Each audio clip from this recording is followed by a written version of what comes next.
Oh, I already started. Oh, well, shit. Alright, hey everyone, it's Edwin. Ruiner. He's my cameraman again. We're doing another weapons review here. Today, we're doing the windless Steelcraft Tactical Wakizashi Machete. Really, really wanted this for a long time, and then I really bought it. Well worth the money, too, I have to say. I have a second job on the side. I help out Suki's mom doing yard work and stuff, and this tool has been invaluable. Now, this is not a sword. It's got the theme of a sword, but this actually falls in the category of a machete. Now, we'll talk about the sheath real quick, get that out of the way. It is leather. It's a little flexible. It's alright, though. Steel tipped at the end, steel throat, and you got lanyard rings. Pretty self-explanatory, very tough. I love it. Now, here's the actual weapon itself, what we want to get to. This is, the brand is some United Cutler, well, not your Cutler, windless Steelcraft, and the, I guess you call it the sub-brand is Cobra. They have a whole line of these.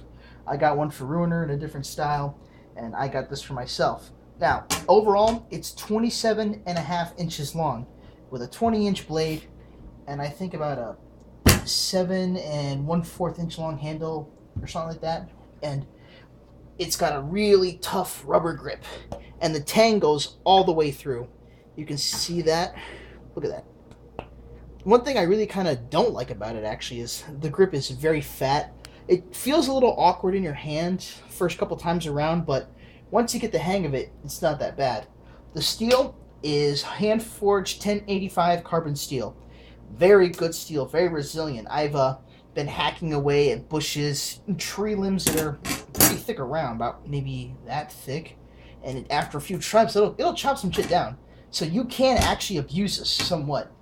Hell, I've been cutting at bushes, and I hit what was hidden was like a, I think it was like a metal pot holder thingy. I don't know what the fuck it was called. Whatever it was some thick steel, and the blade hit it smack on, bounced right off. Blade's just fine. Which really impressed me, because I thought I damaged, I thought I, might have broken the weapon, but no. It was very fine. This blade will flex, it will bend, but it will spring right back. And you can do some cool shit with this. You can get a custom engraving, like I put my initials on here, laser engraved LMP. That's my first, middle, and last name. But if you rearrange those letters, you also get MLP, My Little Pony. It's kind of funny. I thought it was. Blade is, none too fancy, none too, it doesn't have like a hamon or anything, it's not going to stand out. This is purely a practical tool. It's got like a small guard, which is really good for keeping your hand from sliding up, and a bit of the blade, right about here, this much, is dull. Now, I don't know if that's if you're wearing a glove, something real strong, you want to get that two-handed swing, you can, because you can kind of do it here, but it's a little awkward. You're almost like you're baseball batting it at that point. Not real much to say about this one. It's got a decent tip, very sharp, easily resharpened, like I've shown with my SOG tabletop sharpener. This is not something you gotta like take it to a specialist to have sharpened, or you gotta use specific tools. Just pull through a few times, you're ready to rock and roll. Nothing real bad there. And when you're done at the end of the day, goes right in nice and snug. Now, I will say maintenance is important. This is carbon steel, and if you neglect it, let it get too moist and don't do nothing about it, carbon steel will rust. So keep that in mind. I kind of learned that the hard way. I got a lot of tree sap and other shit on it when I was doing work.